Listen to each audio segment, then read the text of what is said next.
Yo, yo, yo, yo! Welcome to the Wednesday night modeling stream. I'm Bryan Bentley, your streamer today. In case you didn't hear that, I'm Bryan Bentley. I'm your streamer tonight for the CG Spectrum stream. This is the modeling stream. I am the modeling department head here at CG Spectrum. For all your modeling needs, go to cgspectrum.com/3D-modeling. So, what are we going to do today? So I'm going to continue on this path. So this is where I left off last time with my little nice little Buddha shrine here. So I wanted to make it. I wanted to make this thing look like the Bayon Temple in Cambodia. They're like these giant faces that are made of these really, really beautiful rocks and stones, like amazing technology for that long ago. And I wanted to kind of pay a little bit of tribute to that. So I took a little 3D scan of a little Buddha statue that I found or that I purchased in Vietnam way back in the day when you could actually get on a plane and go somewhere. And I ran it through a bunch of stuff, and this is what I got. So if you want to see how I did that, I've been working on this for about, I think, 2 weeks now. So you can go back to the YouTube channel or the Twitch stream, and you can go to our YouTube channel and watch all that. So I'm at a point where I actually really like it. I can get enough variation out of this, and it looks really cool. And it's really bonkers to think that most of this, if not all of this, let me see. Yeah, almost all of this is procedural. So I have a little bit of hand painting on my mask, but that's more or less it. All of this is it's all math. It's all, UV data and pushing and pulling of points. So in this lesson, what I want to do, or in this stream, what I think I'm going to do is I'm going to take all this data and I'm going to package it up into something I can use over and over and over and over again. So along with being just a beast, like this model is roughly, let's see, it's almost 2 million polygons, and Houdini is just handling this like a champion. So this is like a giant deformation. But along with that, and the Houdini's ability to do like particles and fluids and rigid body destruction. It also, because of its node-based nature, it's great for making tools, and making tools that you can share online or in a studio or with, just like if you have a small production. It's great. I did find when I first started using Houdini, I found this process incredibly intimidating because you're like, oh, I'm going to make a tool, and you think like, I have to do all this programming and blah blah blah, like the tools that you would write in like Maya or Houdini, or no, not Houdini, Maya, or like a Blender or 3D Studio Max. And actually making tools in Houdini is actually quite easy, especially for like an artist, even at an artist level and at a modeling level. It uses pretty much the same principles on the surface as what we've been doing with our VOP nodes. So like making these little drop downs and stuff that control each little part of our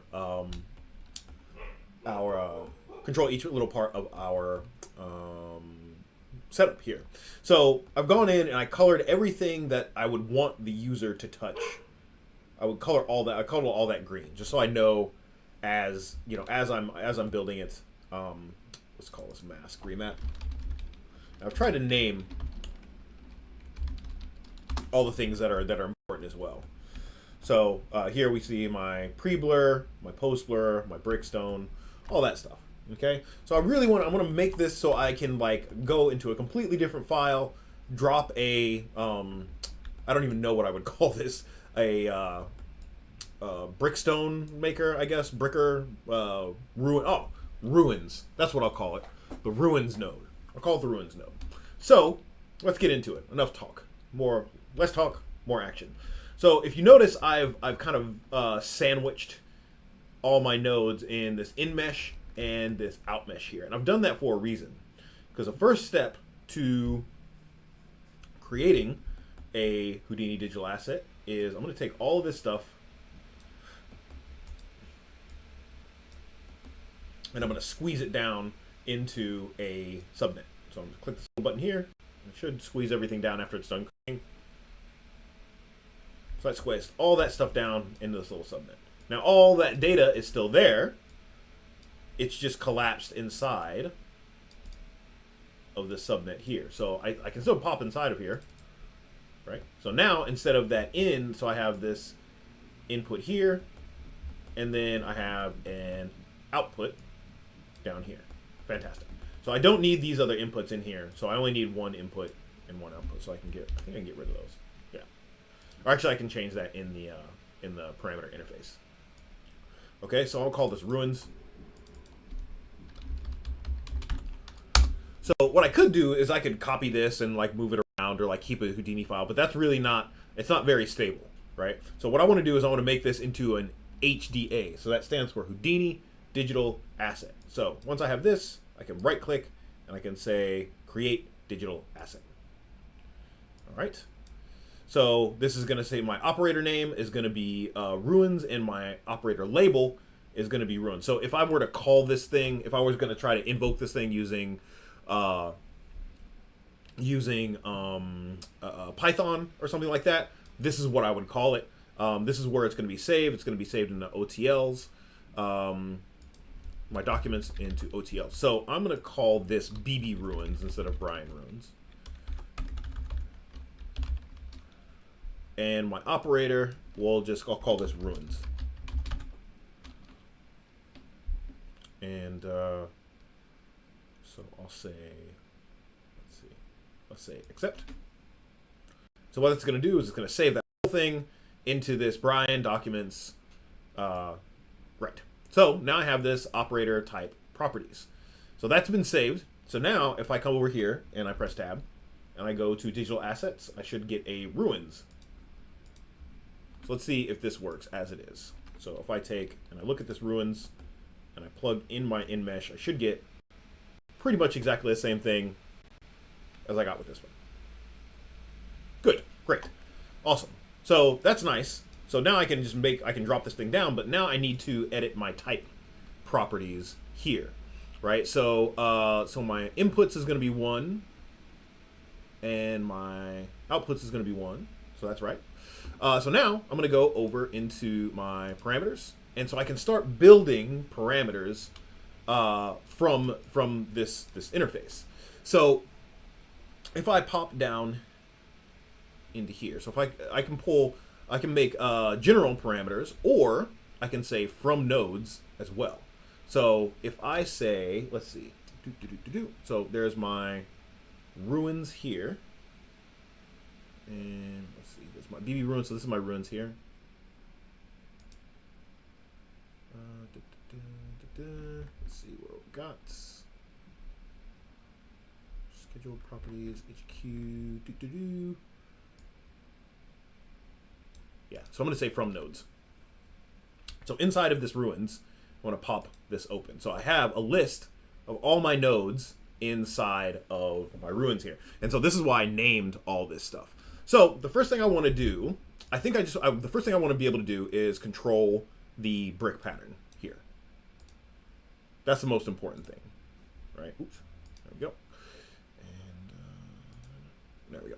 So I want to be able to control this brick pattern. So my brick pattern is in my, let's see, that would be in my attribute VOP, which would be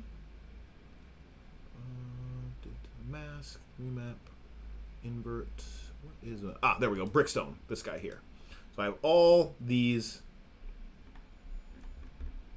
nodes in here. So these nodes are being controlled by these noises. So AA noise and so on and so forth.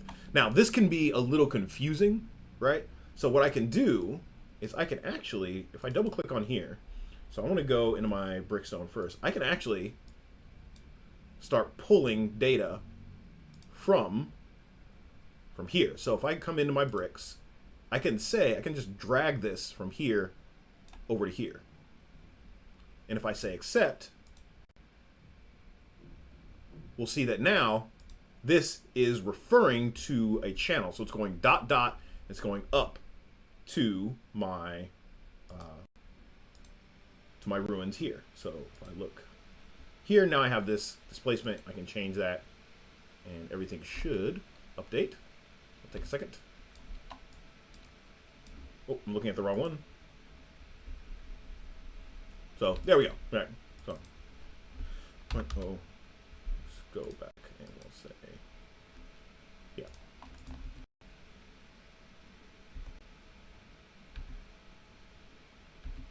There we go. Okay. So I'm going to do that for everything. So I'm going to come back into here, and I lost my little window there. So I'm going to right click, and I'm going to say type properties. So that's how I get back. So the first thing I'm going to do, now that I have that worked out, I am going to make a folder for this. So I'm going to say folder, and we'll call this bricks. Brick pattern. And the label, I don't know why that's going back. Let's say brick pattern.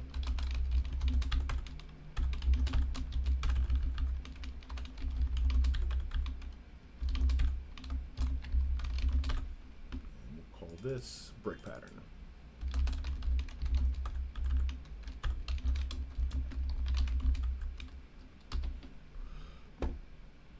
CK. Okay. So I'm going to take this displacement amount and I'm going to plug that into my brick pattern here. And then, so I'm going to mimic my, running out of room here. Maybe scoot this over a little bit. Can I scoot that over? Nope. I don't have a lot of room here. There we go. So I'm going to say, so I'm going to do the same thing. So here I have bricks. So I have bricks, I have rocks, and I have pocks. Bricks, rocks, and pocks. It's pretty cool. So I have my brick pattern here. So I'm going to take my brick pattern, I'm going to take my rotation order, that's going to come into here, translate, that'll come into here,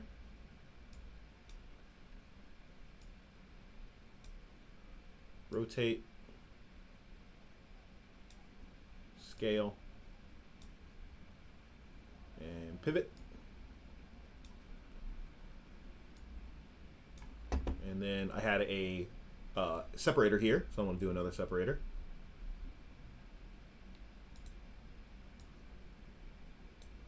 Separator, and then I'll do black point, white point, brick size, brick single size. So if I say accept, we should see all this turn green. Boom, boom, boom. Okay. So I'm going to come back out. I'm going to do this again. Instead of accept, I should say, so I don't have to keep on jumping in and out, I should say apply and not accept. So now all this is being driven by that stuff on the outside. So there's my brick pattern. I'm going to do the same thing over here. I'm going to say folder. And we'll put this in rock pattern.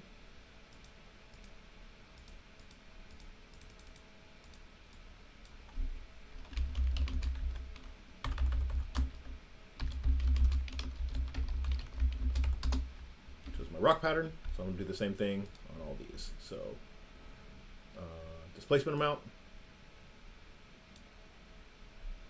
transform, rotation order, and actually, you know what, I don't think I'll leave it in there, that's fine.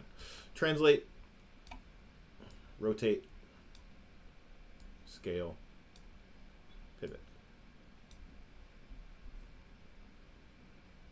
Okay, and same thing for here.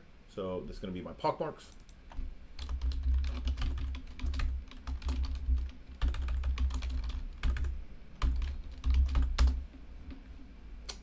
And pock marks.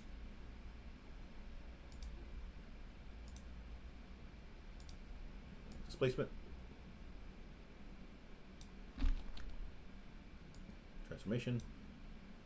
Rotate order. Translate. Rotate, scale, pivot. Okay, so I'll say apply. And so all that, and if I pop back up here to this level, if I look at this guy, so now I have my brick pattern, my rock pattern, and my pock marks. Pretty dope. Okay, so now let's say okay, so that's let's see, let's pop back in here. So let's do let's make a folder called pre-process. I'll put that above my brick pattern because that's kind of the order that things are going to go in. So I'll call this pre-pro.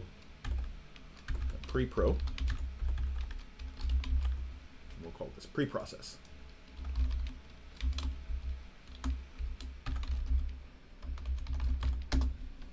Okay, so in my pre-process is going to be this, basically everything before, not everything, but most of the things before we hit this brickstone.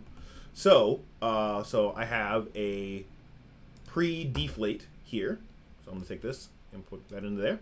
So this is called distance, right? It's by default it's called distance, but I'm going to call this pre-deflate.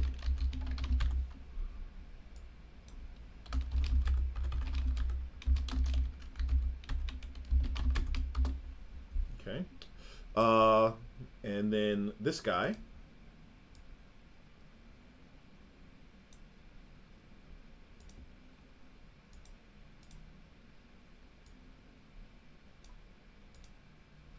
This is pre-deflate, and this is going to be pre-inflate. So pre-inflate,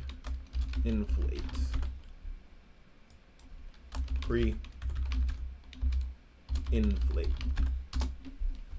Okay, so I have my pre-deflate, pre-inflate. Let's see. Before we do, so that's pre-process. Do I do anything else to this before? Okay, so there's my pre-process. Ah, here we go. We also have pre-blur here. Okay, so I'll take that. Let's do, yeah, so we'll take these blurring iterations, and I think the step size is probably the most important thing. So we'll say blurring iterations. So we'll call this pre-blur iterations. Pre-blur iterations.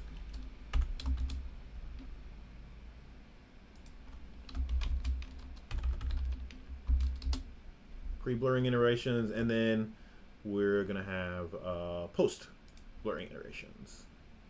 And actually, I'm gonna do step size as well here. So I'm gonna do that. Step size, we'll call this pre-blur step size.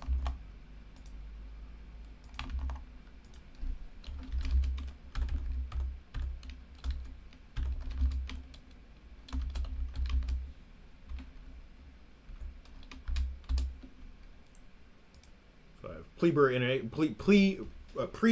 iterations and pre-blur step size. And that will go in process as well. So I'm just going to say apply. And we should get all that stuff once this is done cooking, because it's quite heavy. All that stuff is in there. And then I can come into back up to here, and we can check and see what we get. So I have pre-process. So there's my pre-inflate, my post, my pre-inflate, my pre-deflate, pre-blurring iterations. That's a mouthful. Pre-blurring iterations, pre-blur step size. I have my brick pattern, my rock pattern, and my pock marks. Great, awesome. So let's continue that on. I just want to make sure that that's working. So my post blur. So we'll put that in this pre-process. So we'll say I'm not really doing much post processing, so that can go in there. So we'll call this post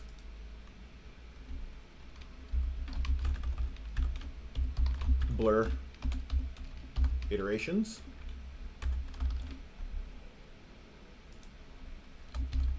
Post blurring iterations. And then I will also do step size.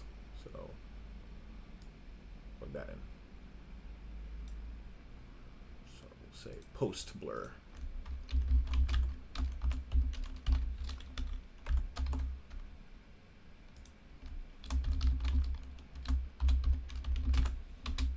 Step size, say apply, watch all that turn green. That's good. Okay. So this is called pre-process. We'll call this pre-post process.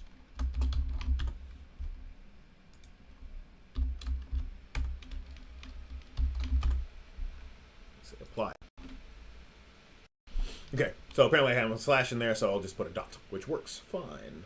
So now my user can control their pre-inflate, their pre-deflate, pre-burr, post-burr, all the bricks, and all that stuff.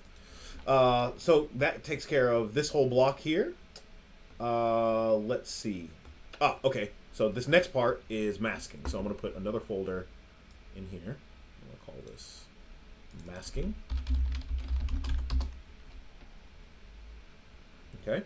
So I have masking here. So, and I have 3 sections here. So I'm going to do a folder inside of a folder, which I haven't done yet, called large mask.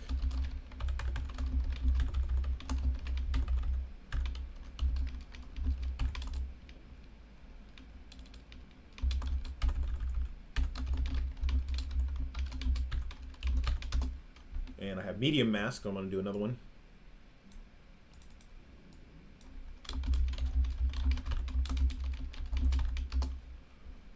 And I have mask remap, so I'll put a folder in here.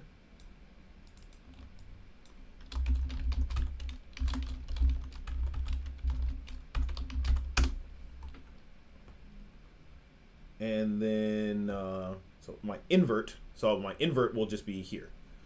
Cool. So, in my large mask, what do I want to take? I want to take, let's see. I want to take my range values.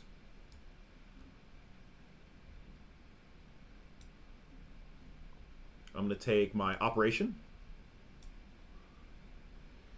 my amplitude, my ramp as well. And then I'll take my, let's do, can I take this whole thing over here? No. So I'm going to take my noise type as well, my element size, offset, and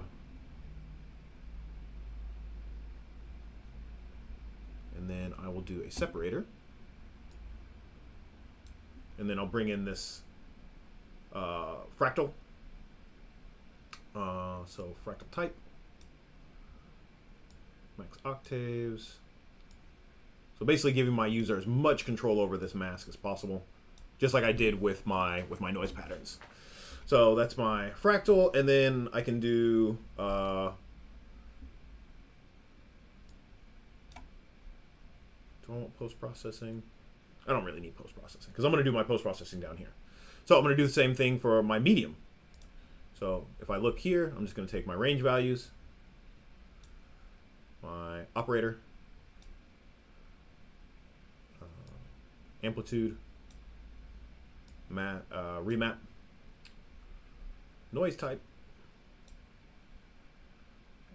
element size, offset. And just like I did before, separator, and then fractal. So fractal type, octaves, floccularity, roughness. Cool. So I'm going to say apply and check my work. I just got a fatal error. So these things happen. These things happen. So this is why I accept and apply. I should have saved it after every time. So let's go back, and unfortunately these things happen when you're doing this type of work. Yeah, sure, I'll send it to side effects. Let's start this again. These things happen. Save early, save often, save yourself from work. No problem. It always goes faster the second time.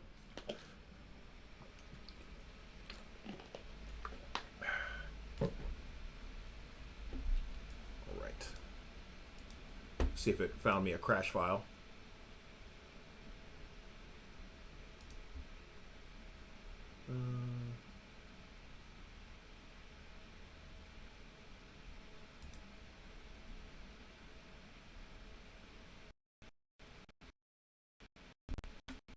See what this recovered gives me.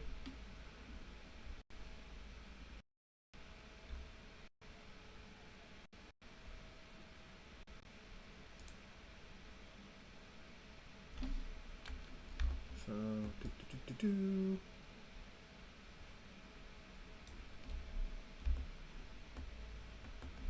in my ruins here. Let's see what I got. All right, so I have my pre-post process working. If I view this,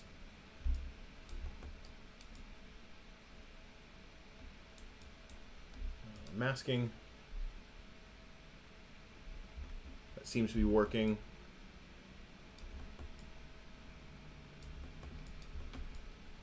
It looks like I'm losing my masking. Let's check out what's going on in here.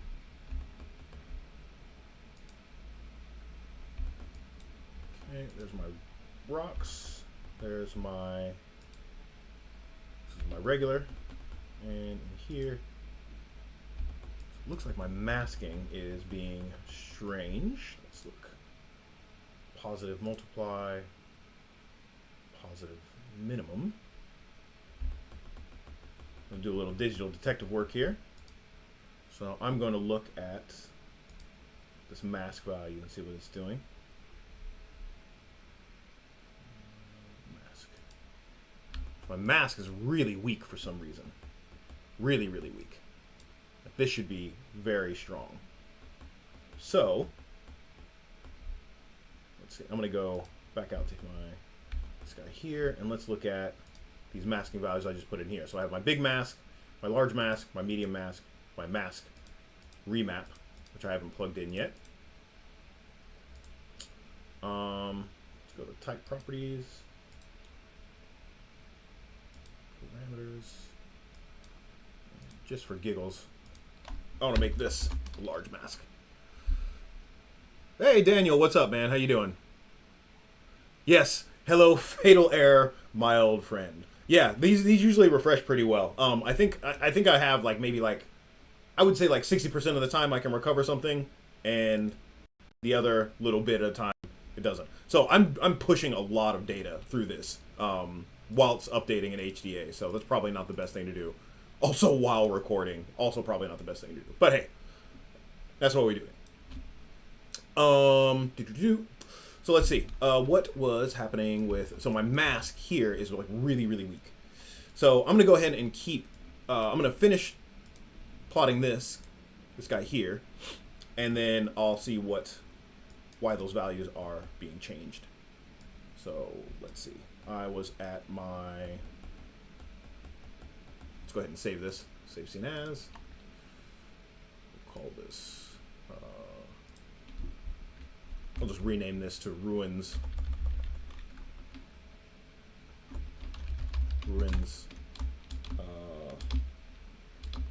HDA. VO1. All right, cool. All right, so my mask remap, really the only thing, well, no, I want my input and output are going to be the same. Really the only thing I want is this ramp here. So I'm going to take that guy, drag that over to there, say apply.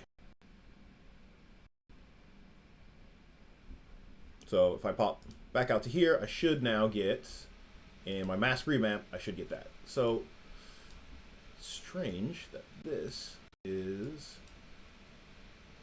let's see.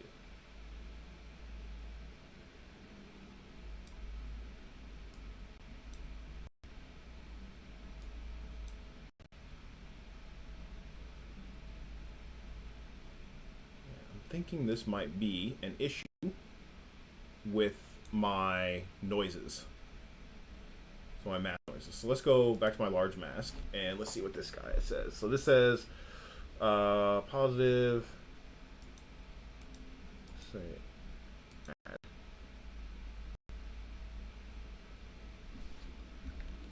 So my add is feeling a little bit better. I'm getting back to that kind of like that solid part on his face. So you usually get this, a little bit of this with refactoring. You got to change some things, change some settings. And this guy's so heavy. It's quite he can be a little hard to work with. But I'm getting that overall look that I like back. Okay, so I just had to change that to positive.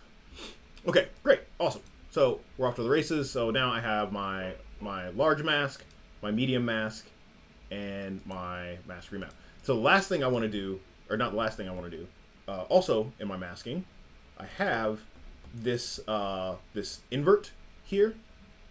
So I'm going to take this switch, and actually I think what I'm going to do is I'm going to go the other way. I'm going to try to build a attribute in here and plug it into here. Okay, so I'm going to grab a toggle. I'll put that in masking, and I'll call this toggle invert mask.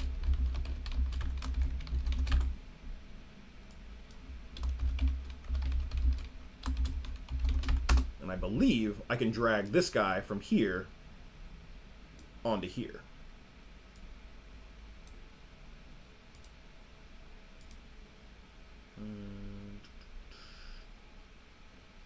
And so that is not working. So I'll just have to do it the old-fashioned way. So it'll be ch for a channel, and that'll be // and I will grab this name.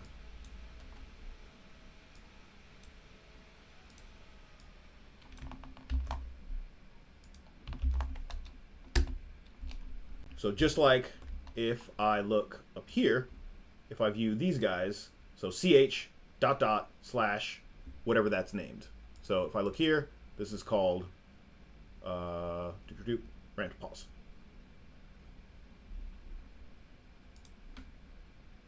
Or if I come down here, so ch .. / element size 2, and if I look in here, I'll have an element size 2 as well. So this guy, invert mask. So if I say apply, that'll cook for a second. And then if I come back out to the top, I should have in my ruins here, invert mask. So if I click that, I should see if I've done this correctly. Yeah, so there we go. So now we can swap and invert our mask as we need. The other thing I want to do while I'm in here is so I have this switch here as well. So what this guy is doing is it's saying, hey, use all this procedural stuff. If I don't want to use that procedural stuff and I just want a purely hand-painted mask for whatever reason, I want to be able to give my user this ability. So in my masking, I can make another toggle.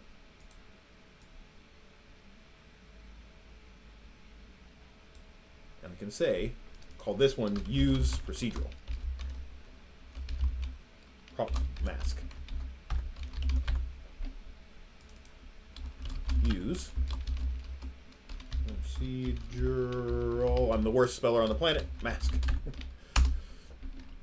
Okay, and I'll do the same thing. So I'm just going to copy this. And down here, I'm going to do the same thing. I'm going to say ch ..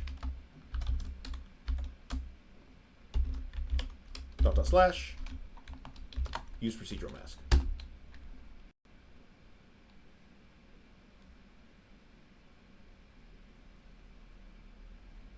so let that cook. That should be good. And so by default, I'm just going to have it use the procedural mask. So I'll say apply.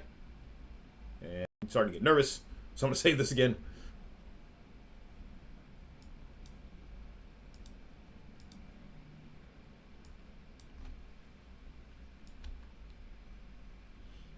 All right, so there's my use procedural mask. I think what I can do as well, I always forget the nomenclature for this. So I can use a disable when here. So there's some code I can put in here to say whenever use procedural mask is turned off, I can, well, not disable, I want to hide it. So I can say when the procedural mask is hidden, or is one thing, I can say hide these guys. So, for example, if I were to come back up to the top here, ultimately what I would say is if I turn this off, right? Let's say turn on. Well, I think I have this flipped. Yeah, I do have this flipped. So I might have to flip that,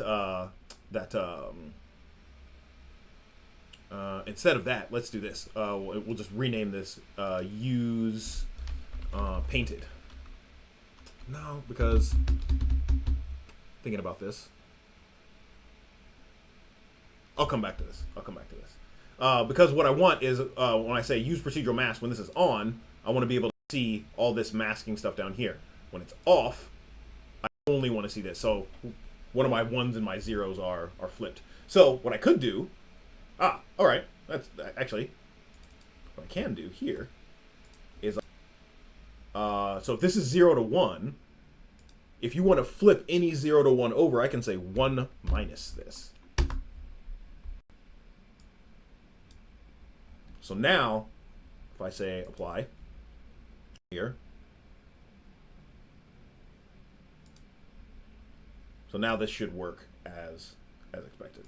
So if I turn on use procedural mask, I'm actually using my procedural mask, and then when I'm turning that off. So what I've done there, so what that is, it's a really interesting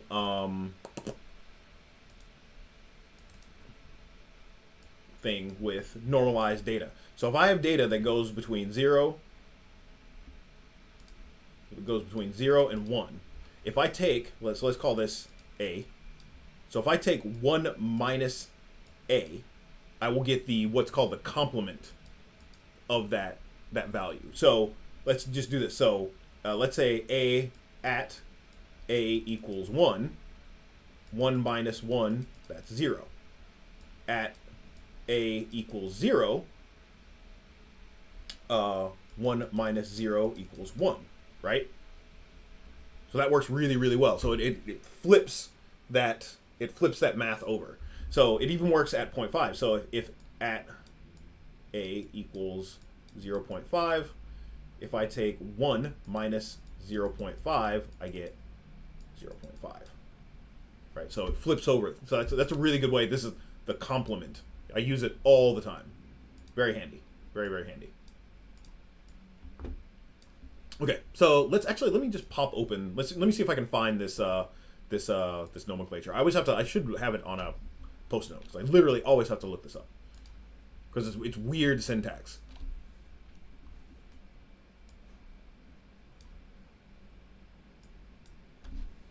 So let this pull up.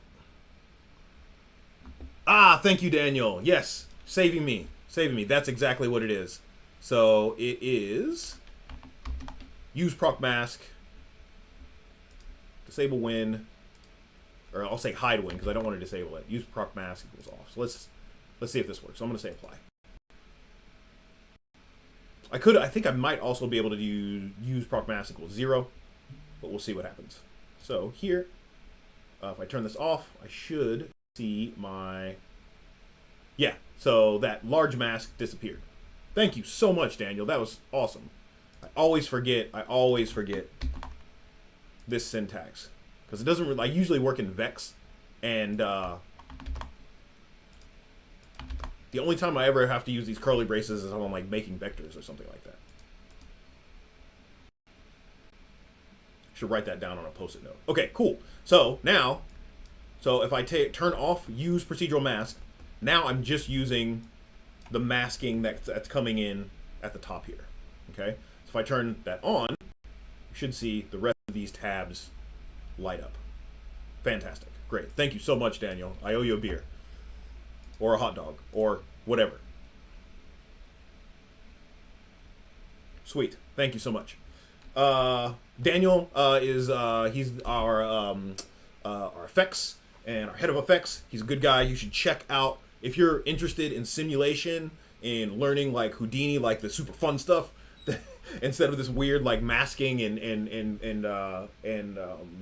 modeling stuff in Houdini, go check out his stream. It's one of the literally it's one of the best Houdini streams I've ever seen. I learned so much just by watching a couple of his. So go check them out. They're really, really good. He's making like this, or he was making like this weird little, looked like a slimy bag of teeth crawling across the ground. It was so cool. Love it. Okay, back to this.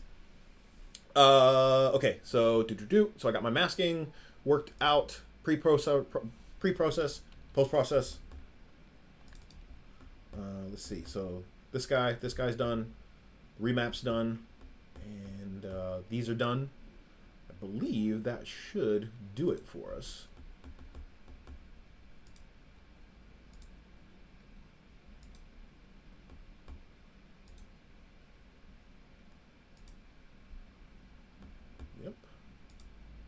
Yep. Just going through, doing a final check, and I think that should do it. Yeah, cool. So I'm gonna say apply.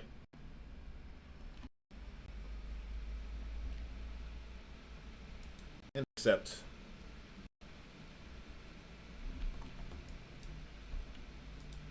Awesome. So now I have this little HDA called ruins, and then once I'm all done, if you see this little lock here, if that's open, that means this thing is still editable. So the last little check that you do is you right click on this guy and you say match current definition. So what that'll do is it'll lock this down, and nothing changes. You're in the clear. Sweet. Awesome. So anytime you see anytime you see this little lock on nodes, these are all HDAs, and you can jump inside them. So this is the inside of this HDA, right? So you can jump inside them. You can figure out if you can decipher it. Sometimes they add. Oh, thanks, Daniel. Sometimes it's a little hard to understand what the Houdini team, the side effects team, is doing inside of some of these assets, because they're trying to account for like every conceivable situation. So there's like a lot of like error checks and ifs and switches and stuff like that. But if you can get past all that, you can really start to like break apart and reverse engineer. Reverse engineer what they're doing inside of these assets. So I'm really liking where this is going. So I have a lot of control now with this ruins. So I have my masking, my pre and post process, my brick patterns, right? So those are all looking good. And it's all dependent on this in-mesh. So if I give this thing an in-mesh that's not going to hold enough of this data, it's just going to look like mush. So you're going to need like a really, really high res object to go into this to hold all this detail. But once you do that, it's pretty cool that what you can get out of it. So let me make sure one thing works. So I'm getting a little bit of these like really faint kind of areas here. So let's check and see. Let's check my masking. I want to make sure my remap works. So I'm going to pull this in and see if that remap is going to work properly. So as I pull this remap up, right, it's making this more sharp. So I just want to make sure that's working because I haven't really touched it. I just kind of threw it in there. Yeah, there we go. So this is really fun. So you have these nice, clean-ish parts. I love that this just kind of like whacked off his nose. That wasn't planned. That's just like a happy accident, and that's one of the things I really like about working with Houdini. You get like these happy accidents, like these things that just kind of happen that you couldn't really art direct or plan for, but it's cool when they happen.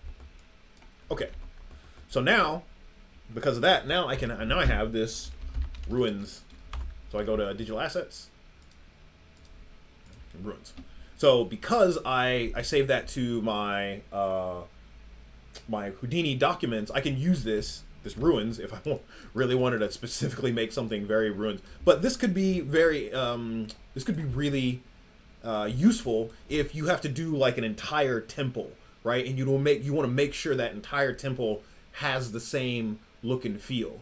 And you have, let's say you have 4 or 5 different artists working on this giant environment, and you're like, okay, we want to make sure that all the bricks in this environment look roughly the same, that all the stucco looks roughly the same, right? You get the same look and feel throughout this really big environment. This is how you do this, right? So you give the artists, creative control, but overall the system is putting everything together in a very measured way.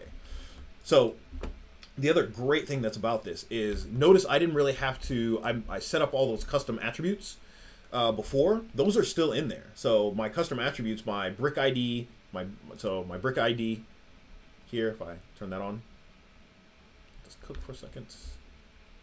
Oh, I turned off my visualizers. So there's my little brick ID. So each one of these has its own 0 to 1 value. So I can use this in texturing. I have also my brick lines, right? I can also use this in texturing. I also have my mask. Clearly, I could definitely use that in texturing. And then I have my pockmarks here. Can use that in texturing. And I have my rock data, which is there. So really, really, really cool stuff.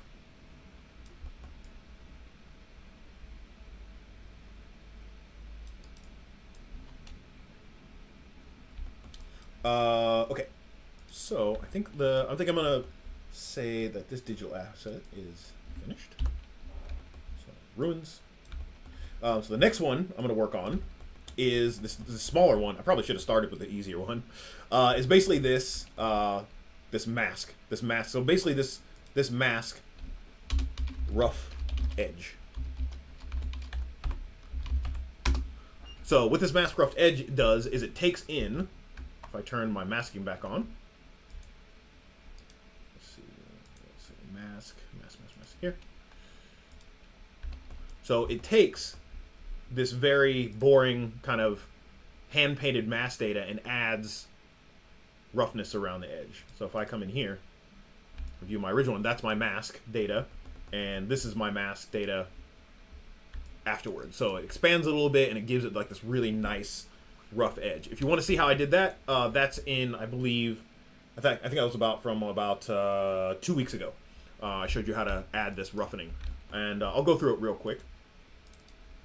So I basically take in my position, and I build the turbulent noise. I also bring in, this is my mask, so I take that turbulent noise and I do a little fit to it. And that got promoted, and then so I add that to my mask. And I think if I press X, I can get a visualizer. Yeah. Look at this visualizer here.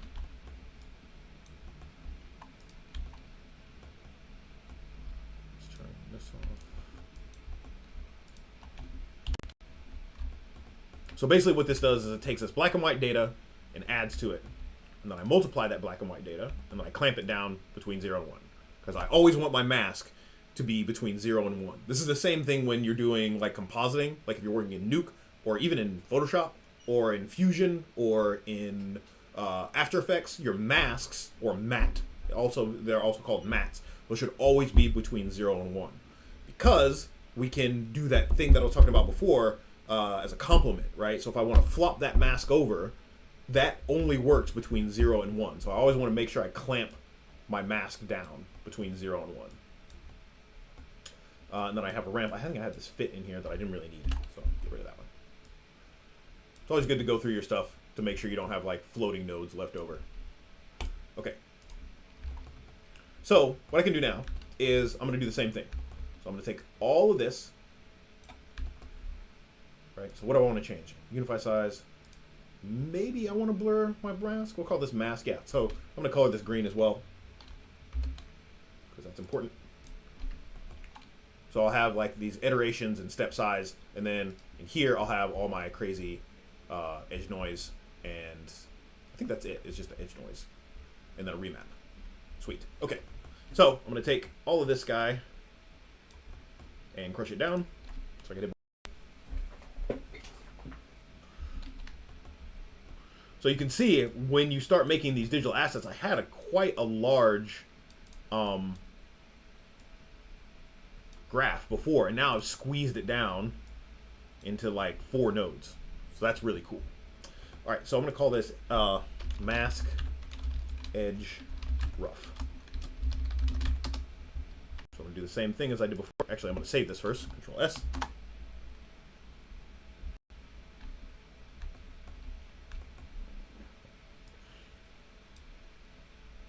And yeah, so I'm going to mask edge rough. Right click and say create digital asset. And I'll say BB mask edge rough.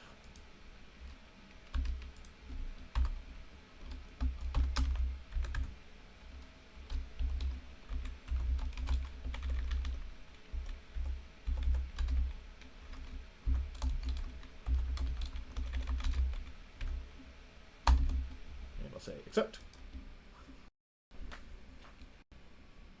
Cool. So now I have this little lock here, so that means it's a digital asset. So now, because this one's a little bit less complicated, I'm going to go to my node properties. Actually, I'm going to go from nodes, and this mask edge rough, I'm going to open that up. So let's see. I want my mask edge in here. So these are all my parameters for my mask edge. Let's see. I wonder if I can just pull this whole thing over here. Cool. So I can have... So if I just pull everything over, it's going to give me everything in here. So I don't need these binding groups. I don't need my vex, and I don't need my attribute binding. So I'll get rid of that stuff. And really all I need is my edge noise.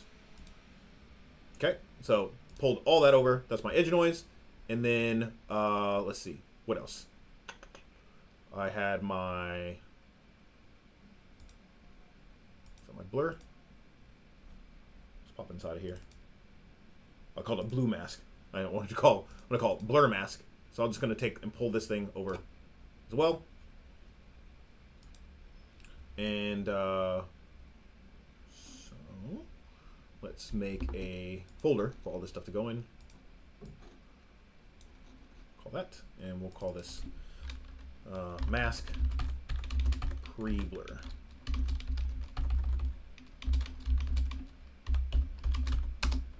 Why do I keep calling it blue? Blur. So let's see. I don't need my group. That can go away. I don't need attributes. That's always going to be mask. Methods fine. Blurring iterations fine. Don't really need mode. Cutoff frequency. Step size, yes. Odd step size, don't need that. Even step size, don't need that. Really all I want is just iterations and step size, which blurring iterations, step size. So I can get rid of the rest of this stuff.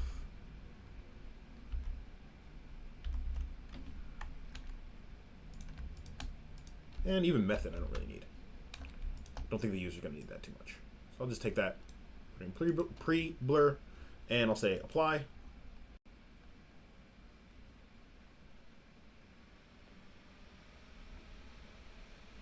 Okay, so let's pop back out.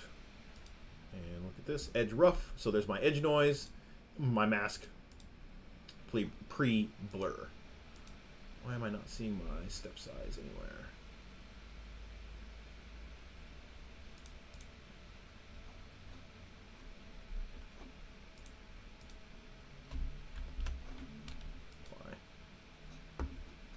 Go back to from nodes, mask pre-blur.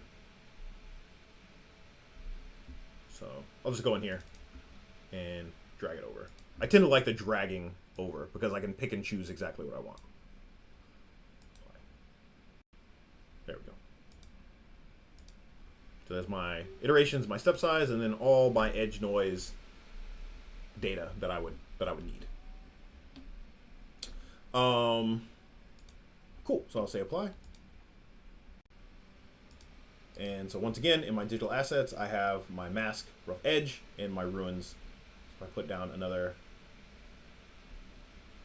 digital asset, mask, rough edge. So it's that guy.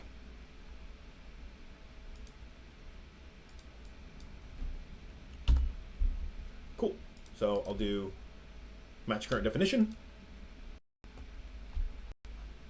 And so now I have my outmesh that is being driven by these two digital assets that I can use whenever I need to. So I can take out these in meshes because I don't really need those.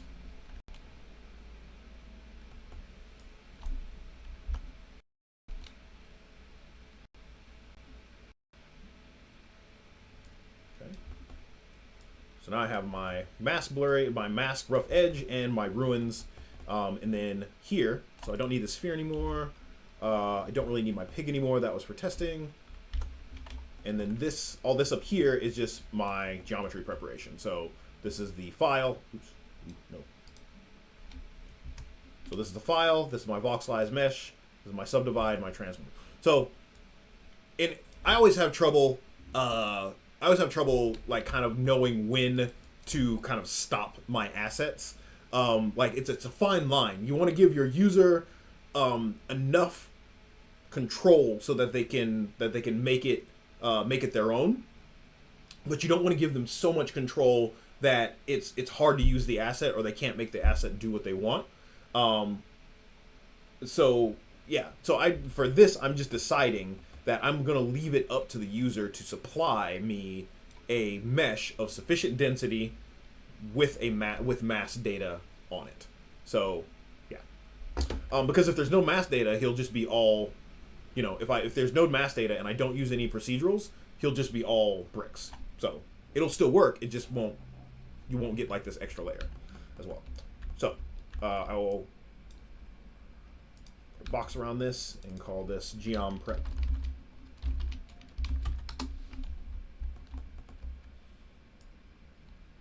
So essentially what I'm doing, and I've said this before, essentially what I'm doing here is I'm doing what I would do in ZBrush, right? In ZBrush, you can have a mesh that's like millions of polygons, and I could go into ZBrush and sculpt each one of these little bricks, or use an alpha, or use like Noisemaker or whatever. But and that's cool, and you have like that's what ZBrush is great at. It gives you this ultimate control, right?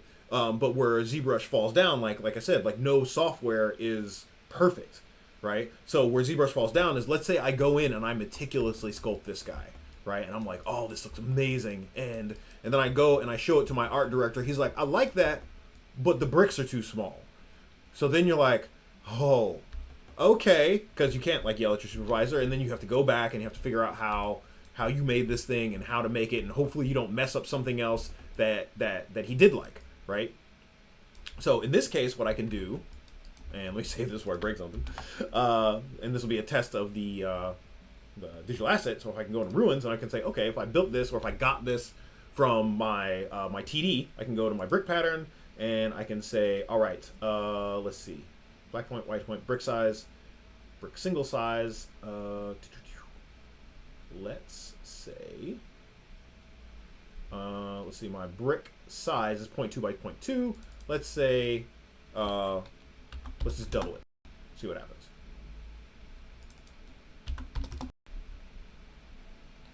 Great. So my supervisor can be like, I want those bricks to be doubled in size. And you're like, awesome, gotcha, fam. And then you go in and you do this and you show it to him again in like a half an hour, because you go get some coffee and you come back and he's like, wow, that's amazing, I can't believe you're so fast at this. And you're like, it's magic, baby. And he's like, all right, here's all the money. Boom, boom, boom, boom, boom. Right? So it's a way to work.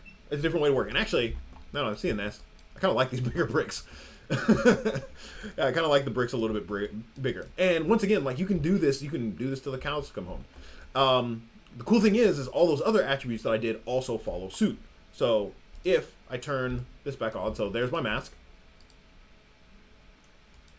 There's my rock texture. There's my brick lines. There's my pock marks. There's my brick UV. Well, my brick UV doesn't really do anything at this point. And then I have my brick ID as well. So super, super cool. All right. So that's about it. That took about an hour, which is good. Let me take a little drink of water. Break. Exactly. Proceduralism for the win. I love proceduralism, man. When I started working with Houdini, it changed pretty much how I work in all things. Like you'll see when I actually do take this guy into Substance Painter, I still work very, very procedurally in Substance Painter, even though it's a painting software. I use a lot of fills, and a lot of masking and a lot of procedural generators, and that's one of the really good things about the Substance tools is that you can be very, very, very procedural, even in their painting package. Most people think that the procedural package is Substance Designer, which it is, but you can still work very, very procedurally in Substance Painter as well. Okay, so the other thing that I've started doing is instead of just these in nulls, I put an output at the end of stuff. And so the difference between having a null here and an output here is while I'm working, I can have my display flag on any of these, but as soon as I jump out of this, it's going to show the output flag.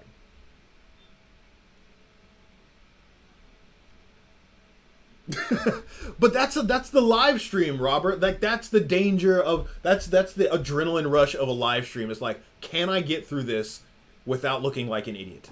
That's the goal. That's the goal, is to be like, all right, and because and it's also the goal of it. That's not exactly the goal of it. I'm joking, but the goal of it, a lot of it, is to just show the artist process, to show that stuff does break, to show that sometimes I don't know why that's doing that, and it happens all the time. And the thing is, like when you watch this stuff on YouTube, or Vimeo or whatever, like you're watching curated, like very very curated data. You come for the heckles. Yes, we could always use more RAM. I've been thinking about, like, I just bought, like, so a couple of people asked what computer I'm working on. I am on a Asus ProArt Studio Book, so it's pretty beefy. It's got a Core i7, it's got a Quattro RTX Mobile 5000. I think it's got 16. Yeah, 16. Yeah. Oh man, that would be great if we could just download RAM. Oh, how awesome would that be? What would be great if there was like an online service somehow that you could like hook up to, and you could like pay for like more RAM when you needed it, so you wouldn't have to like install. That would be really cool. Like you figure out some like online service that would like throttle your like turbo boost your computer. That would be really cool. I don't even think that's technologically possible, but it's you can dream.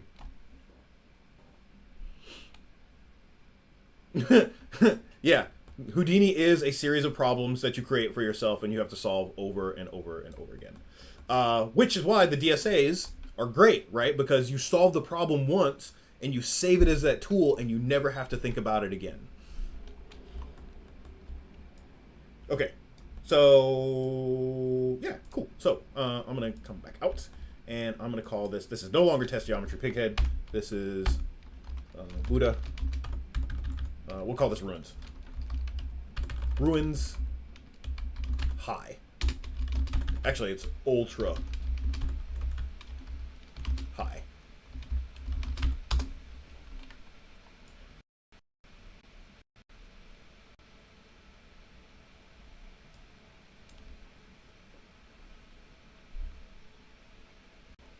So I'm having to let this thing cook over and over and over again. So just like a simulation, right? A simulation that takes 4 or 5 minutes to cook, or hours to cook. I don't want to have to keep like let's say this is at the point where I like where this is going. I like exactly like my professor, not my professor, my supervisor is like, yeah, that's great. Set it up, start to prepare it for the actual shot or the game or the VR experience, whatever. This, I can't do anything with this in any system other than maybe just rendering. But even rendering this many polygons would be a nightmare with the fastest machine out there. So I have a couple of options. I could just decimate this, right? So I could just bring it down and start decimating it down. I could remesh it and project my details. So if this was if this was for a game asset, and generally that's what I would do. But remeshing is probably the cheapest way. Thanks for showing up. I'll be here next week. Cool. So the next thing is what I could do is remesh this and remesh it and bake. So I can bake a displacement map, and I can bake a normal map, which is what I'll do eventually to finish this guy out. Probably not this stream, maybe next stream. But the easiest thing to do is to decimate. So I'm going to make another geometry node. And actually, what I'll do before this is in this ultra high, I'm going to put down a geometry cache.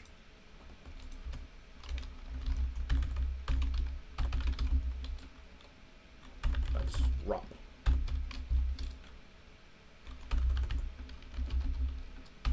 Can't type today. File cache.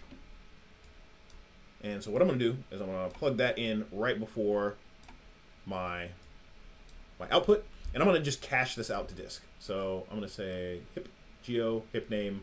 I don't like naming things the name of the hip file, because if I update my file,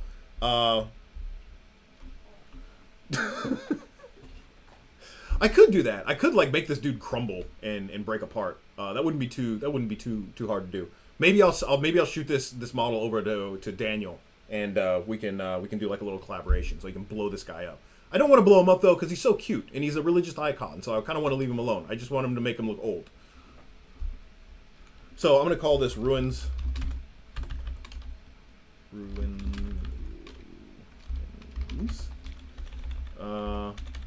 Yeah, that's fine.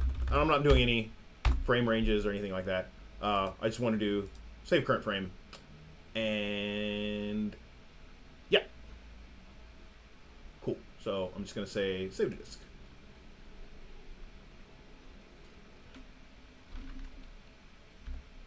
Okay, so that's saved to disk, and so now I'm just gonna say load from file. So now this will be super fast, because it's not calculating. So what this thing is doing is it's not calculating all this stuff up here anymore. It's just reading it from disk. So that'll give me a lot of interactivity back. But I can't change anything. If I want to change anything, I have to turn this off and then change this stuff and then recache it.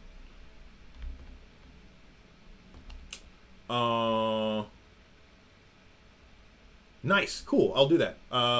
We'll chat online just to see how you want. I can send you the bgo.sc, and you can just load that up in your stream. That'd be cool. That'd be really cool. Nice. Cool. All right. So let's pop back out. So this is high, and so what I'm gonna do, ultra high. So I'm gonna do the first thing. I'm just gonna decimate this. So this is one way to make this pseudo usable. So I'm gonna do another geometry node. I'm gonna call this ruins decimated.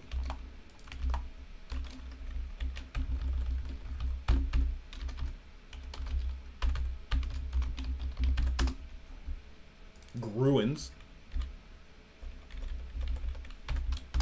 Okay, so I come in here, and I'm going to do a object merge, and I'm gonna go get my ruins ultra high. So you should see that, and I'm just gonna run this through a poly reduce.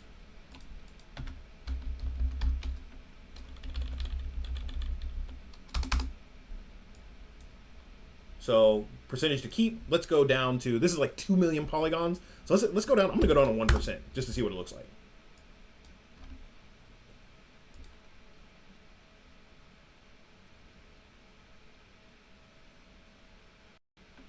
Oh, thanks, Daniel, man. Thank you for the save.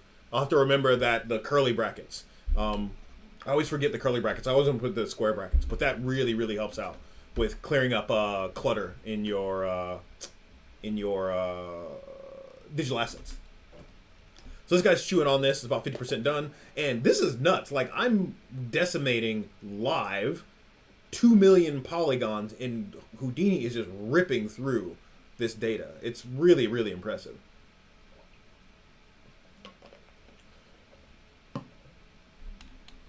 Okay, maybe 1% was a little bit too much, but the cool thing about this is let me turn off hide other objects. Right, it's still trying to keep like those brick lines. So maybe not 1%. Let's go 10%.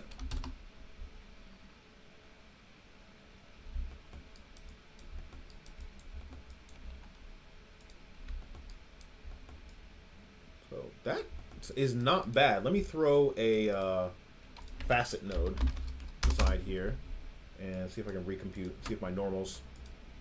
Yeah, so just recompute those normals. That's not bad. If this was like really far away, that still holds up really well. So I have some weirdness here. Actually, no, that's what's from the original. That's fine. That's not bad at all. And now this is how many polygons? It's still pretty high. It's 186. So let's maybe do 5.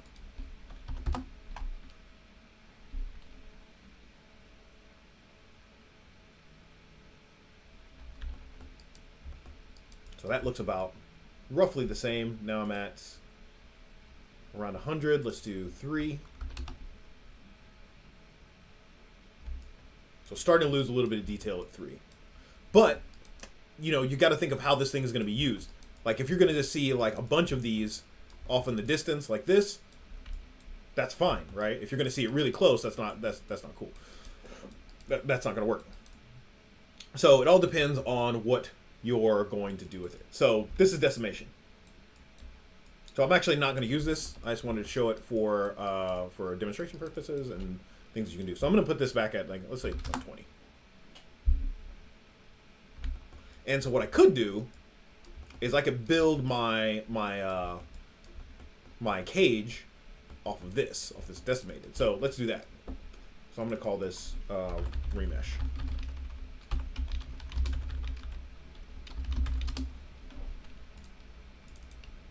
So I poly-reduced it and I faceted it. The other thing that I could do, instead of a poly-reduce, I could just do a straight up remesh. So a poly-reduce, and this really confused me when I first started doing this. I was like, what's the difference between a poly-reduce and a remesh? So a poly-reduce is going to put more triangles where it feels it needs more detail. So you can see this is pretty flat, so the triangles are bigger here. I haven't met you yet. What kind of artist are you? Game effects. I was an effects artist for... Actually, you know what? I was a creature developer. So I did monsters and digital doubles and hair and cloth and fat and building destruction and stuff like that. So when I worked in industry, I worked for ILM for about 9 years. So I did character rigging, character cleanup, and simulation. So I did solid simulation. So I didn't do like smoke or fire or anything like that. I did cloth, fat, hair, deformation fixing, and rigid body destruction at ILM. So that's generally the type of artist I am. Since then, I've just generally become just like kind of like a general technologist. Like all things CG are in my privy. But yeah, as I was saying, so the poly-reduce will put more polygons where it needs. So in these tight spaces, we can see we're getting a lot of polygons. In these big flat spaces, we're getting bigger polygons. What the poly-reduce, or what the poly-remesh does, is it will try to make even triangles everywhere.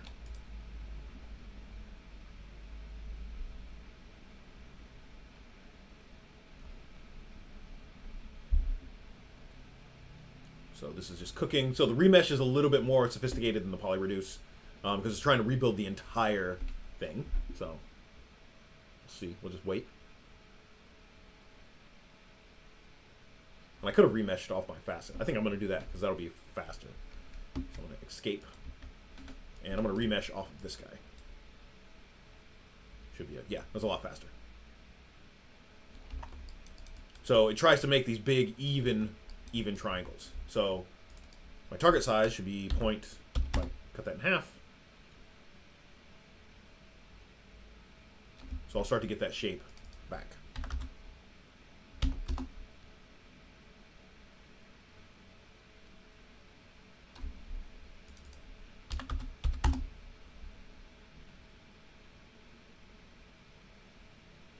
So I'm now slowly starting to get those shapes back.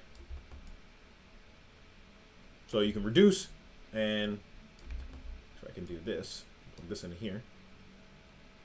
I'll put my facet at the end here.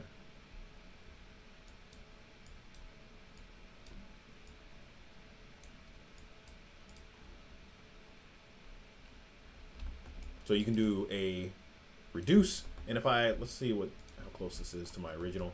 It's pretty close. It's quite close.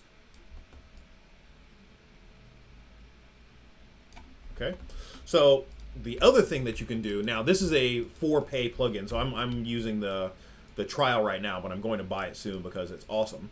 There's this thing called quad meshes. So quad meshes. Let's see. What is Robert saying? Let's see, Robert. Oh, nice to meet you. Nice to meet you too, Robert. You graduated from CES as a comper, worked at MPC, and then COVID hit. And now you have time on your hands. Learned some Houdini, got some CGSFX with Daniel as my mentor. Nice, nice, very cool, very cool. Started Luma this week. Congratulations, Robert. Congratulations. Luma's a great studio. Love the work they did on the original Pacific Rim. Okay, so there is this plugin called, it's by Exoside. It's called Quad Meshes.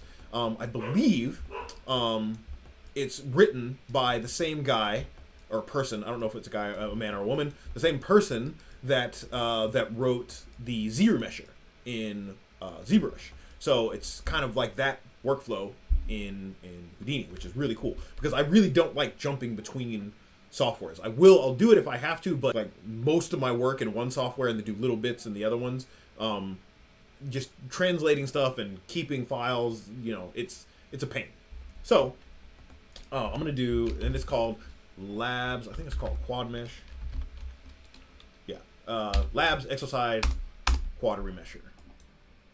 So I'm using the trial right now. So let's plug that in, and target count is 55,000. Let's do 50,000 just to see what this does, and we'll run it and we'll see what it does.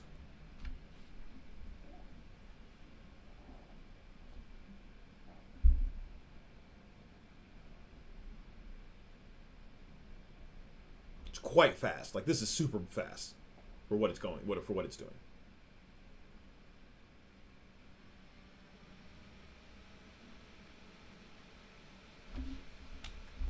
Cool. So looks a lot like a Z-remeshed mesh, which is pretty dope.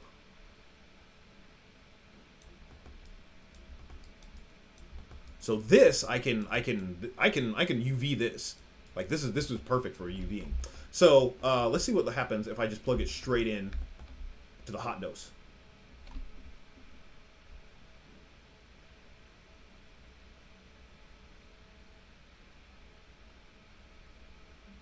I don't like anything except for Nuke. Broaden your horizons, man. Broaden your horizons. Nuke does. I do say, like, once I started using Nuke, I found it very, very hard to go back to After Effects. I found it extremely, extremely hard to go back to After Effects. I think I may have crashed my Houdini again.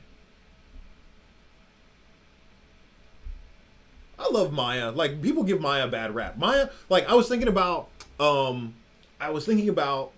like, if softwares were Avengers, like, while this is cooking, like Maya, I feel like Maya would be like Captain America, right? Maya it's old, but it works. It's kind of antiquated. It has some kind of ways of working that are kind of outside, like that are like they're old fashioned, but it still works. It's a staple, right? I feel like Houdini is kind of like, I don't know, Vision, right? Can't even type text on me. Like, I feel like Houdini's like Vision. It's like new and it's shiny and it's super powerful, but no one really understands what it is or how to use it, right?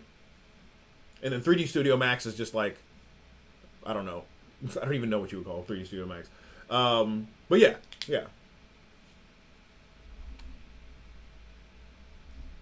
So this is just, this is remeshing still. So this is taking longer because I'm trying to remesh 2 million polygons in one shot whilst I'm also recording. So probably not the best idea, but hey.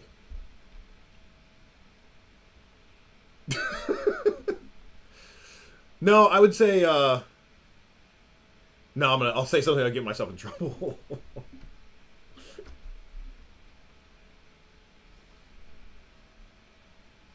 But the point is, each tool has its own uses.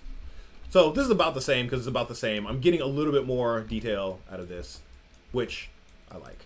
So let's take this. So I want to get this as close as I can with the least amount of poly. So 50,000, that's still pretty heavy. So let's go to, let's see 10. Can you show me 10?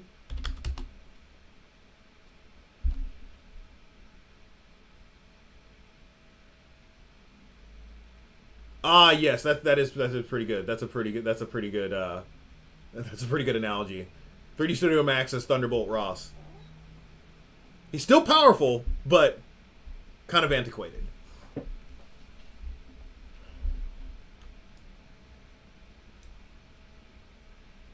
I'm trying to think of what Blender would be.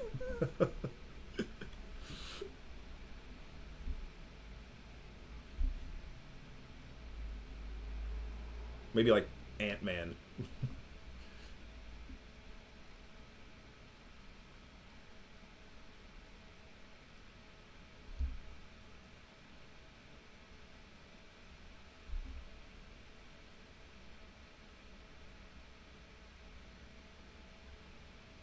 And this is a little slow, but for going from 2 million polygons down to 10,000 whilst maintaining, you know, quadrahedrals, this is like nothing short of magic to me. This is crazy.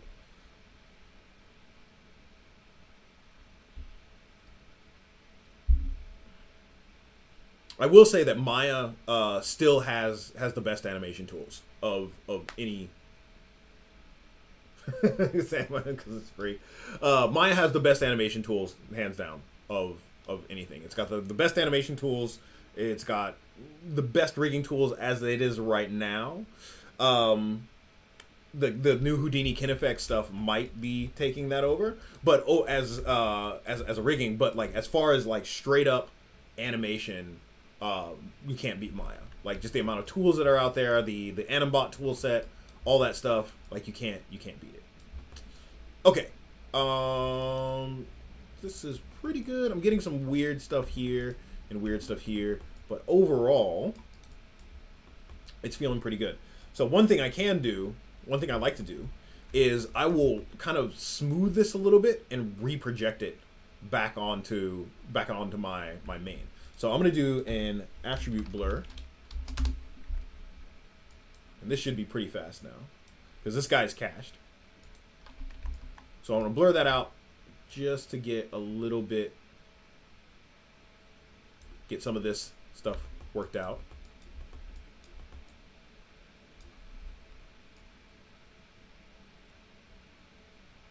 Let's do 2. And then what I'll do is I'll reproject this back onto this guy. So I'm going to do an array.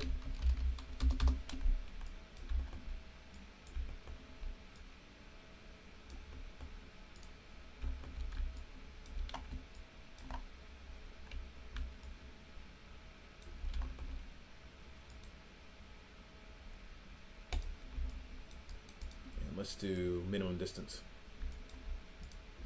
And don't show guide. So basically I just kind of smoothed it out and then squeezed it back on.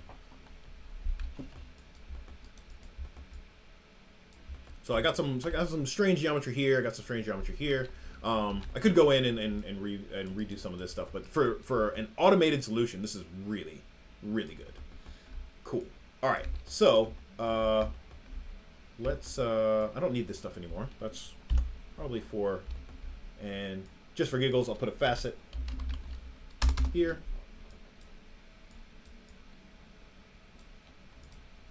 Just to make sure my normals are nice and clean. And then I'll put another output here.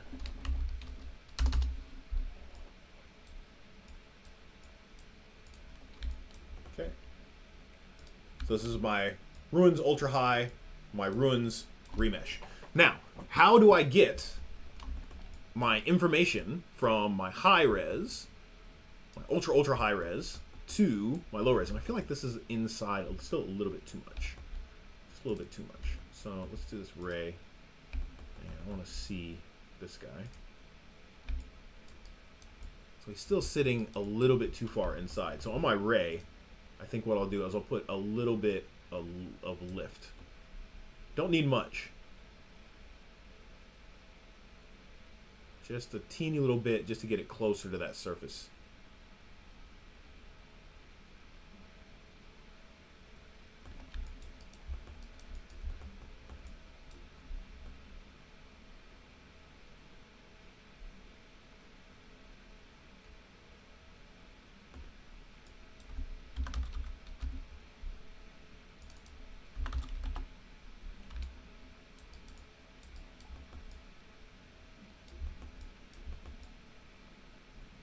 And actually, maybe I don't want to use a lift. I think maybe I'll just use a peak instead.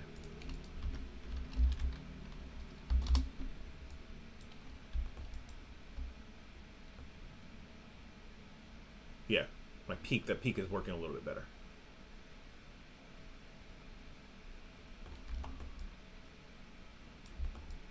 Cool. Great. All right, so I'm going to save this.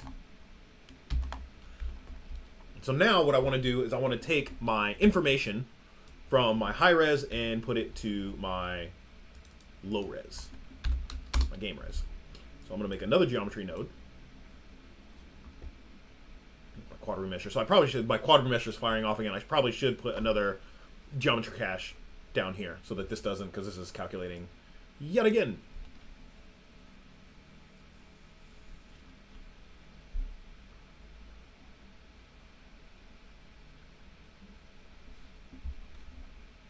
So I'll just let this run. And look at the peanut gallery.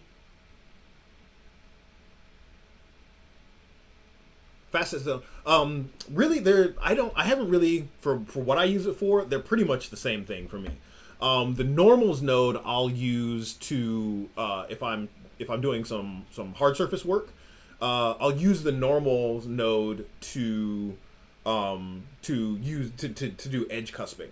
The facet node I use if I just want to chuck point-based normals on a file, but they pretty much do the same thing. They more or less do the same thing. Yeah, so there's like 3 nodes that control normals, and they couldn't be confusing. There's the facet, there's the edge cusp, and then there's normals, and they all control normals in their own kind of very unique ways. But you can use them. I tend to use them interchangeably. Normals, facets, they kind of do a little bit of the same thing.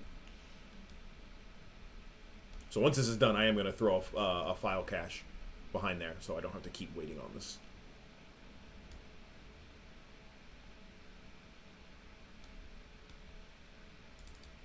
So let's throw a file cache in between here. Once again, single frame. And what do I call the other one? Just look at where I put it. So I'm going to call this ruins low.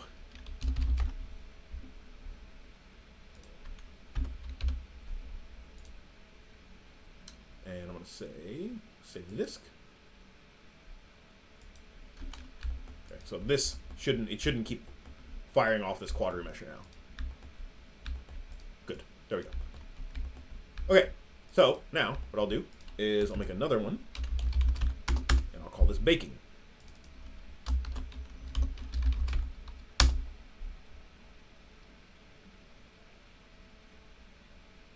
So I am a Vex guy. I love Vex. It's a great language. It parallels C# a lot. It's easy to use. It's fast. It's great. I love Vex.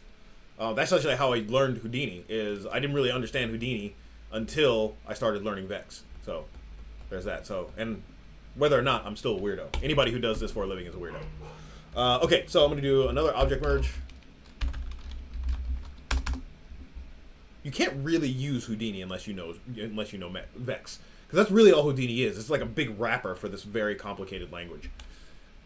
So I'm going to go and grab my Ruins Remesh, and I'm going to grab my Ruins Ultra High, accept. All right, and then I'm going to use another labs tool called the. Actually, no, I need to. This guy needs UVs because he doesn't have any UVs. So I'm going to use the labs tool. So I'm going to use the auto UV. Run this. And let's see what it gave me. So I'm going to press spacebar 5. So there are my UV islands. And I'll run a layout. UV layout right after this. So I'm getting some overlapping here, and I'm overlapping here. So let's play around with some of these settings.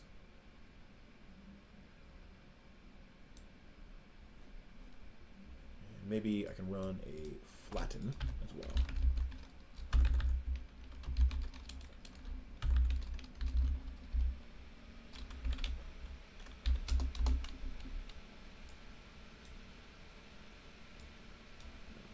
conserve seams. There we go. So auto UV, flatten, and layout. So what the auto UV does is it just finds. So I still got a little bit of overlapping here, and a little bit of overlapping. Do I have overlapping there? Yeah. So getting closer. Let's bring up my packing iterations maybe.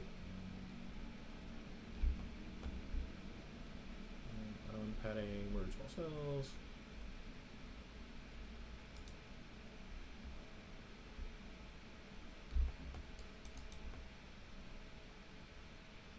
Yeah, so the merge small islands seem to do the trick. There we go.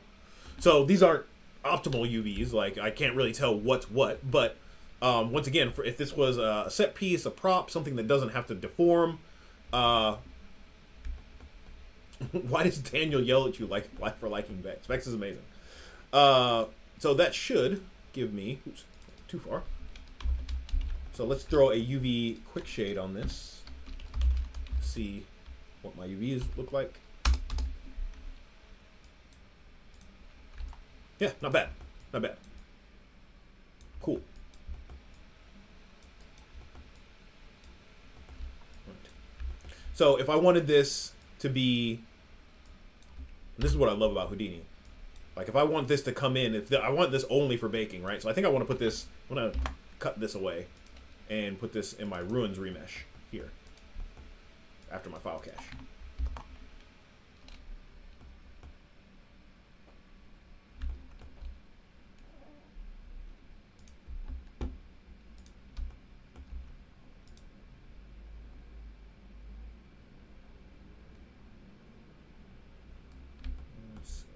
And my session is frozen again.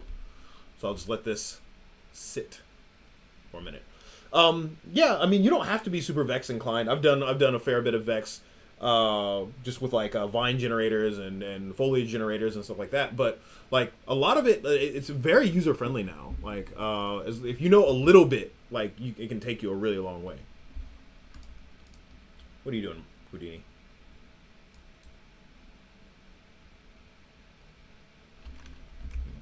Let's see. Task manager. See what my memory's looking like. Oh yeah, it's just chewing. Chewing.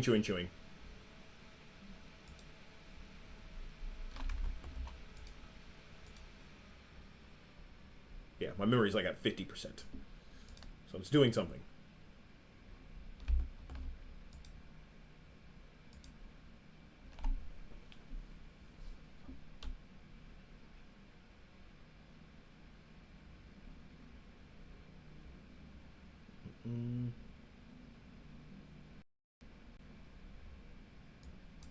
Looks like this might be frozen.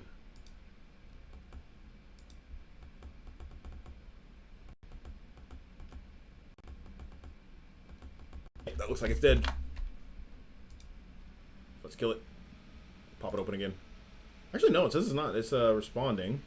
My CPU is at 80%. 90, 80, 50, so it might still be chewing. It says it's responding, though.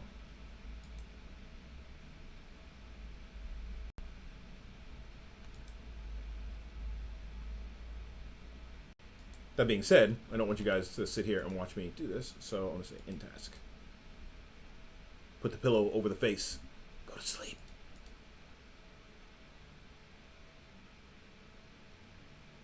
There we go. All right. The only bad thing about doing it that way is if you let Houdini die gracefully, it'll give you a crash file. But if you put the pillow over the face, it doesn't give you a crash file. So, I haven't really done a lot of work. Mostly just yapping away.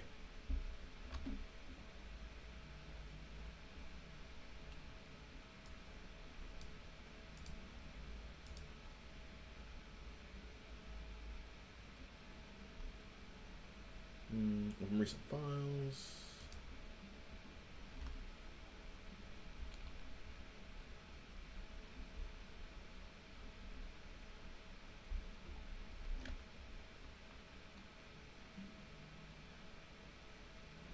So here, down here, it's running that quad remesher. So I definitely need to remember to put that file cache back in once this pops up.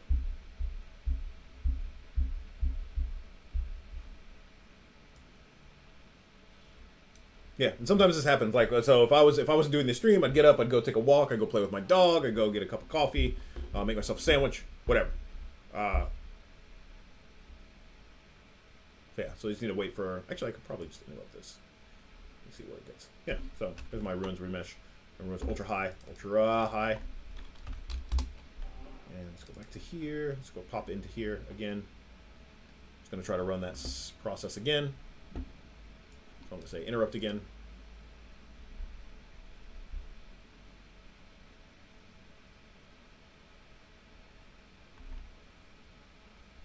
Really pushing my machine today. Got a lot of geometry in here. So usually, like, whenever you have a project like this, you're working along, and then at the point where you need to take your concept, which is basically what this is, and turn it into something usable, you have like this bottleneck, right? There's a lot of processing to take all that information and make it usable. All right, cool. Okay, so let's go. Yeah, that should be fine. So let's just let that exoside run. I just want to make sure that I didn't have anything weird in there.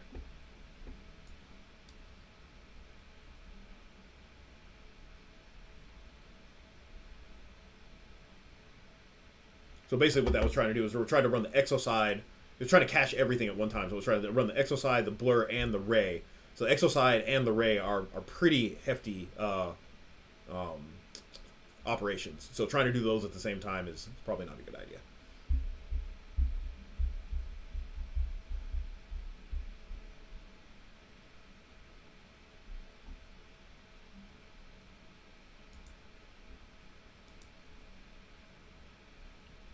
So just let this cook.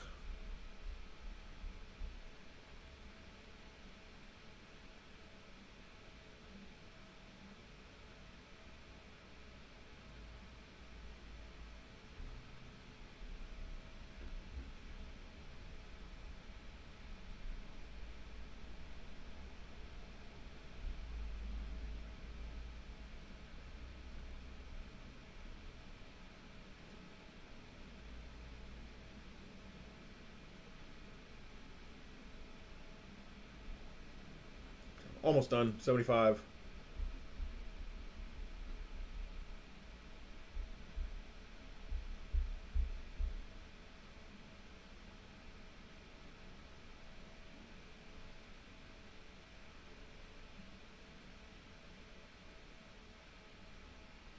There we go. Sweet.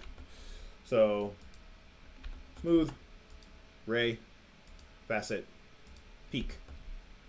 Done. Okay, so let's do file, cache. And actually, what I can do is I already saved that file, so I can just go get it. Runs low. Load from disk.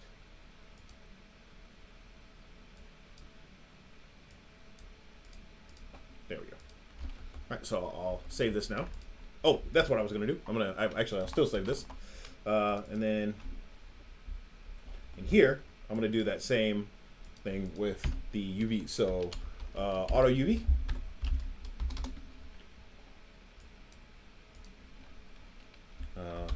Spacebar 5. So I'm gonna take my merge small islands. Okay, so that flattens. Actually, that's all right. I probably don't need to do anything else to it. I see that. That's merge small islands. It's nice. So let's put a UV quick shade on this again.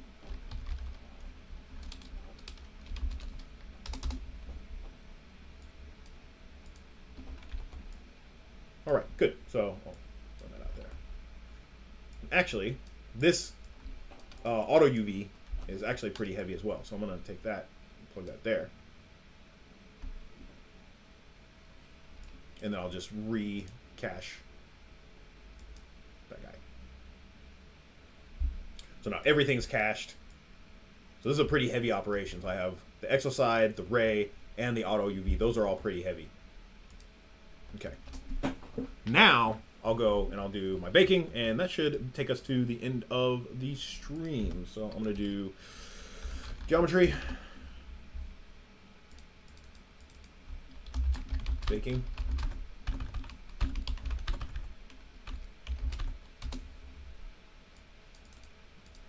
do object merge.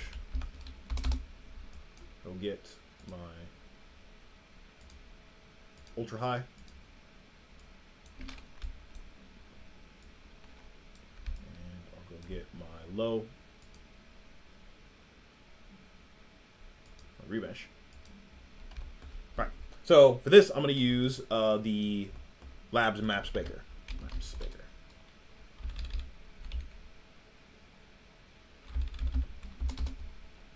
Because my Maps Baker will spit me out a low and a high FBX. That's pretty dope. So my low resolution geometry is going to go in here. So let's see, let's remesh. There, that's there. So my low resolution geometry is going to go into here. My high resolution geometry is going to go into here.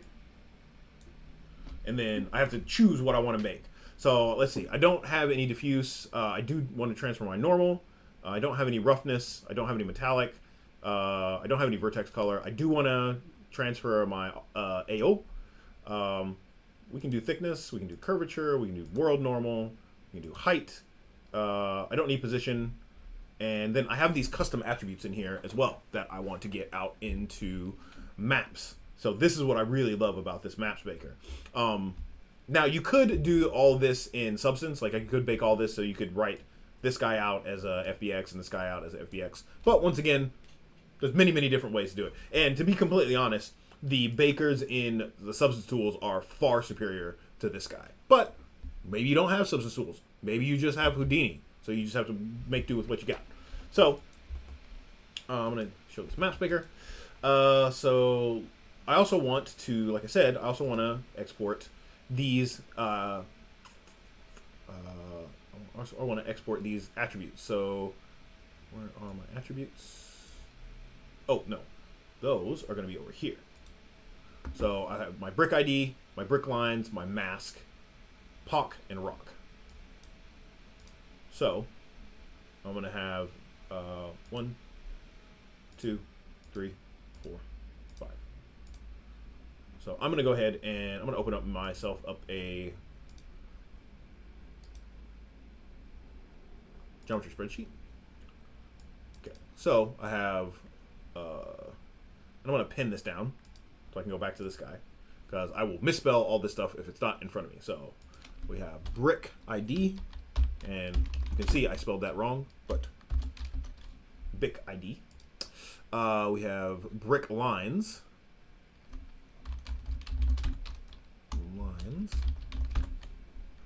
Mask.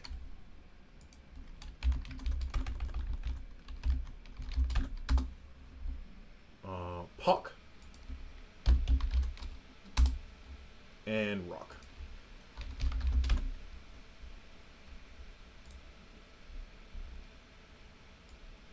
Cool. So I'm going to do a really small bake first, just to see where these guys are going.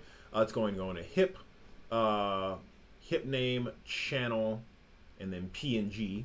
I actually want this to be a PNG is fine for now. So channel, we'll call this ruins.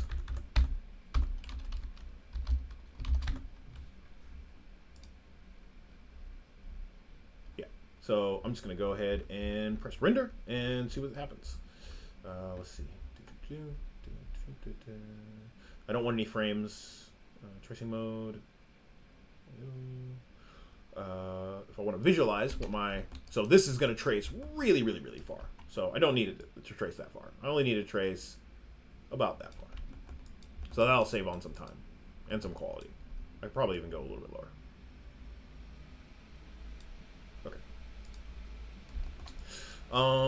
What else is there in here? There's some advanced.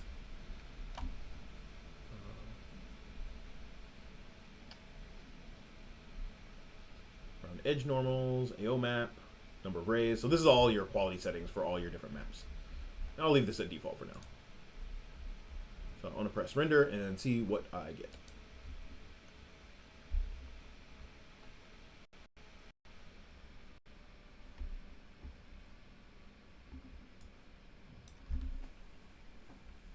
So this, if you jump inside of this Maps Baker, really this is all just a, it's compositing. There's a cop node inside of there. And you can even see here it says compositing. So it's just doing, you know, native Houdini stuff in there, which is pretty amazing.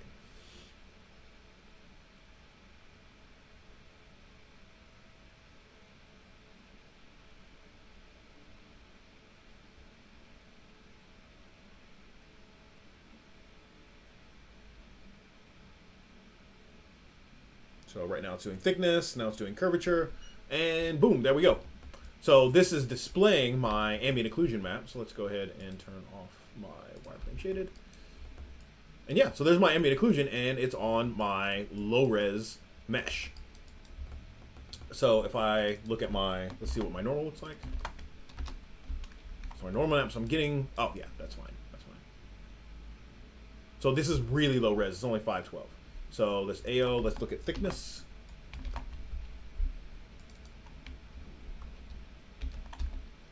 So there's my thickness. He's pretty dense all the way through. Like, you're getting a little dark values on the foot and the hands. Curvature is always a fun one. This curvature. And so let's go and look at, let's make sure those IDs. So I'm going to take my brick ID and put that in there. So there's my brick ID. Perfect. And it's red because it's only one channel. Brick lines.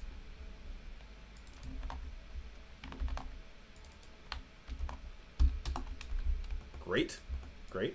I can invert that if I need to get the opposite of that. My mask.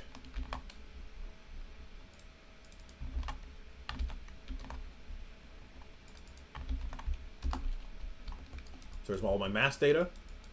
So I can use this in texturing as well. And my POC. Might not have got, that might not have got, because that might have had a 4 behind it. So that might come out black. Yeah, that came out nothing. Because I need to rebake that. And my rocks.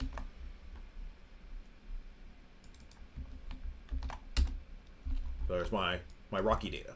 So I can use all of this in my texturing application of choice. So let's go ahead and I'm going to, so let's make sure that's the right size. And let's go ahead and I'm going to go ahead and bake a, I'll just do a 1K map now. So I'll just double the size. So I'll say render.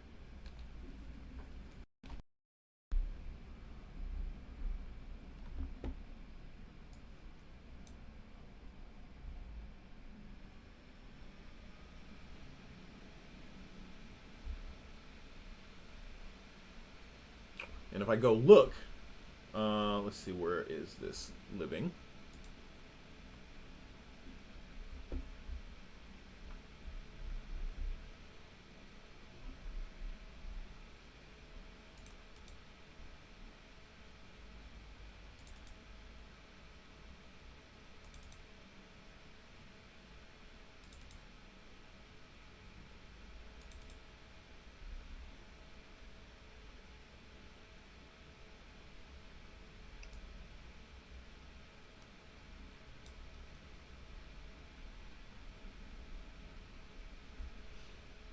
So if I pull up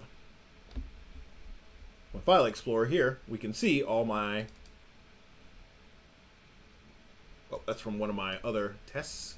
So let's see, let's do view, details, let's see, pig bricks, let's do, there we go, ruins. So I don't really need these guys anymore.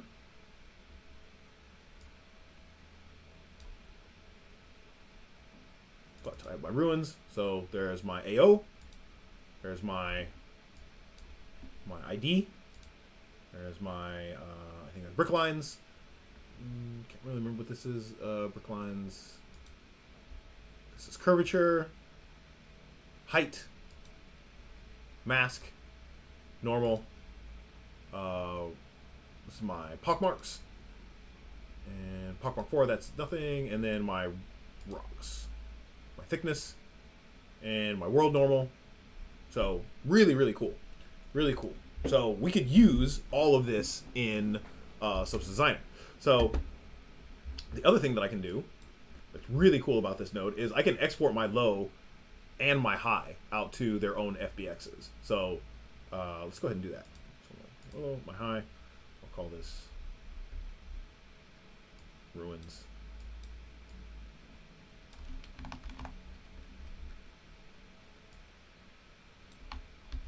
And ruins.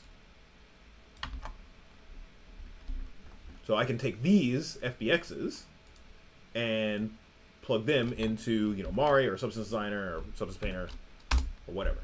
Okay, so I am going to do one more 4K export with my high and my low. Ruins high, low, ruins high. All my custom attributes all set up. Go back to AO, preview channel. So you can see this is a little bit more crisp because it was at 512. So this should get really crisp when I go up to 4096. So let's do that. Let's say render.